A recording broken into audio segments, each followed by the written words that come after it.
The numbers are in, and they're making headlines across America. The Social Security Administration has just released the official cost of living adjustment for 2026, and retirees are seeing something they haven't witnessed since the early 2000s.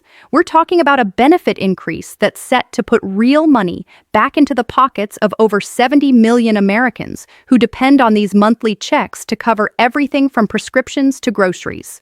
Now, before you hear it twisted on the evening news or get half the story from your neighbor, let's break down exactly what this means for your monthly deposit. This isn't just about a percentage point or two. We're looking at the largest single-year adjustment in more than 10 years, and the ripple effects go far beyond that direct deposit hitting your account. Medicare premiums, tax brackets, earnings limits if you're still working, everything shifts when COLA shifts. And here's what most people miss. The timing of when you claim benefits could mean thousands of dollars difference in how this increase affects your lifetime earnings. So let's cut through the confusion and get to what actually matters for your financial security. Let me tell you something that might surprise you. This COLA announcement didn't just appear out of thin air last week. The Social Security Administration has been crunching numbers for months, watching every shift in the consumer price index, tracking inflation data from gas stations to grocery stores, and finally, they've landed on a figure that's genuinely substantial.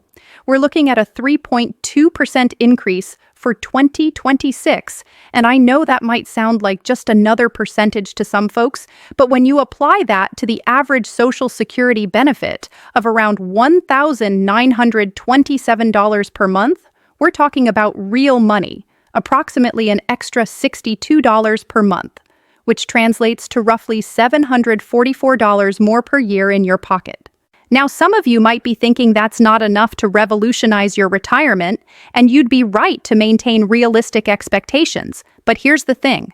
This is the highest adjustment we've seen since 2012, and it comes at a time when many retirees have been struggling with costs that seem to climb faster than their checks can keep up. The calculation method behind this cost of living adjustment is actually fascinating when you understand how it works. And trust me, knowing this process helps you make sense of why some years feel generous while others leave you scratching your head. The Social Security Administration doesn't just pick a number they think sounds fair. They use something called the CPIW, which stands for the Consumer Price Index for urban wage earners and clerical workers. Now, I hear what you're saying already. Why are they using an index based on workers when most Social Security recipients aren't working full-time? That's been a debate in Washington for years, and it's exactly why some legislators keep pushing for a switch to the CPIE, which focuses specifically on elderly consumers and gives more weight to healthcare and housing costs. But for now, we're stuck with the CPIW, and that index measures the average change in prices that urban workers pay for a basket of goods and services. The Social Security Administration takes the average CPIW from the third quarter of last year, that's July, August, and September, and compares it to the same 3 months of this year. Whatever percentage increase shows up in that comparison becomes your COLA for the following year. What makes this year's 3.2% so significant is the context surrounding it. If we rewind to 2021 and 2022, you'll remember that inflation was absolutely ripping through the economy. Gas prices hit levels that made filling up your tank feel like taking out a second mortgage. Grocery bills seemed to double overnight, and everything from used cars to furniture carried price tags that would have been unthinkable just a few years earlier. In response to that economic chaos, the 2023 COLA came in at a whopping 8.7%, the highest in over 40 years. Then, 2024 saw a 3.2% increase, and 2025 brought us a more modest 2.5% as inflation started cooling down. So now, with 2026's 3.2% adjustment, we're seeing that the economy hasn't completely stabilized. Prices are still rising at a pace that requires meaningful adjustments to benefits, and the Social Security Administration is acknowledging that retirees continue facing real financial pressure. This isn't just about keeping up anymore. For some beneficiaries, this increase might actually help them get slightly ahead after years of playing catch-up with stubborn inflation in categories like food, utilities, and insurance. Now let's talk about what this actually means when that deposit hits your account in January 2026. If you're receiving the average benefit of $1,927 monthly, that 3.2% boost pushes you up to approximately $1,989 per month. If you're on the higher end, say you maxed out your earnings throughout your career and you're pulling in around $3,800 monthly, you're looking at an increase of about $122 per month, or nearly $1,464 annually.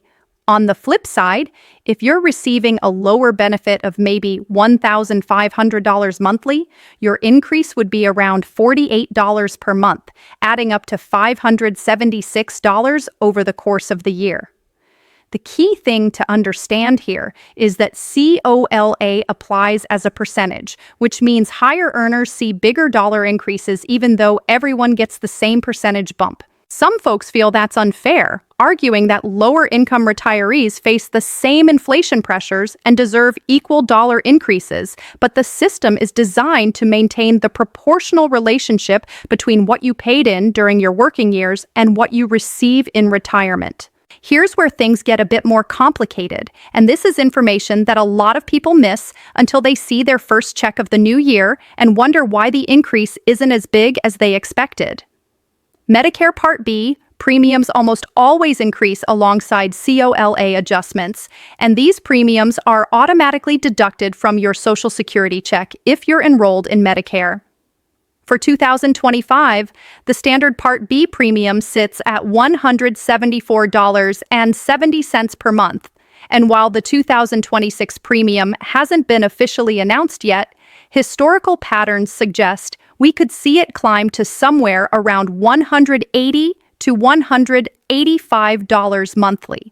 That means if you're getting an extra $62 from COLA, but your Medicare premium increases by $10 or $15, your net gain shrinks to maybe $47 to $52 per month. It's not quite the boost the headline number suggests, but it's still an increase, and that's better than watching your purchasing power erode year after year. Some retirees who have higher incomes also pay income-related monthly adjustment amounts, or IRMAA, which adds surcharges to both Medicare Part B and Part D premiums based on your modified adjusted gross income from 2 years prior.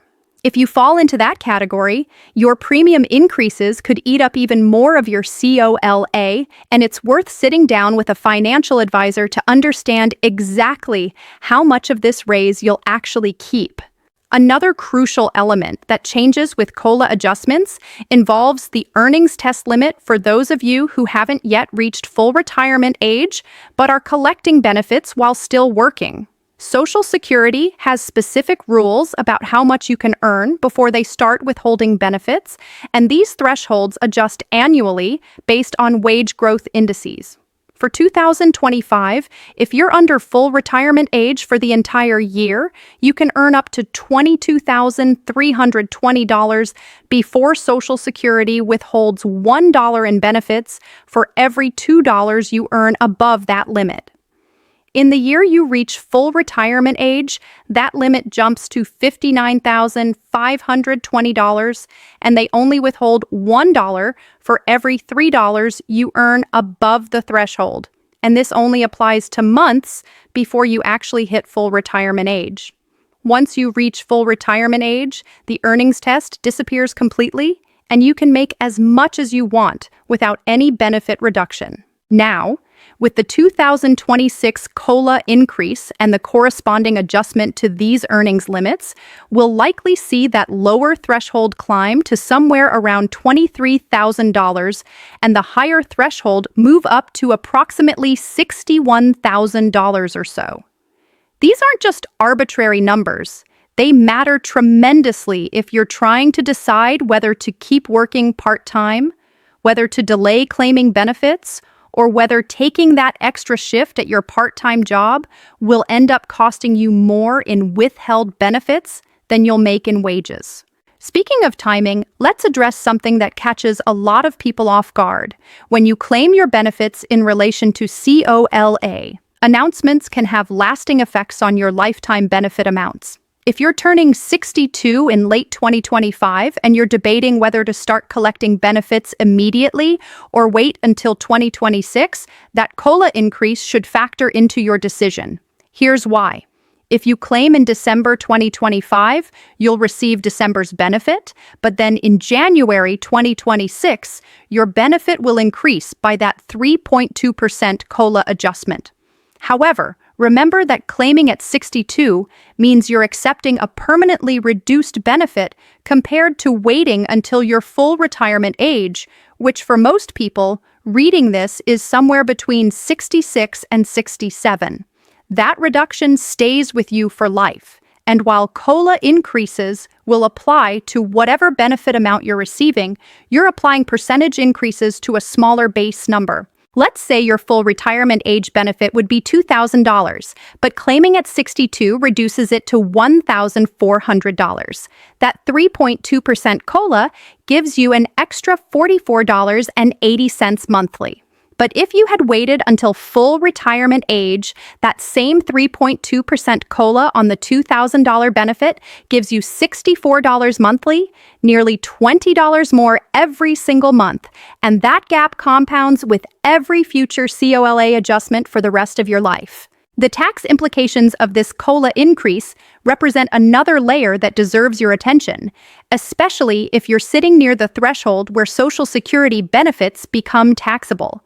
Federal tax law states that if your combined income, which includes your adjusted gross income, non-taxable interest, and half of your Social Security benefits, exceeds certain thresholds, then up to 85% of your benefits could be subject to income tax.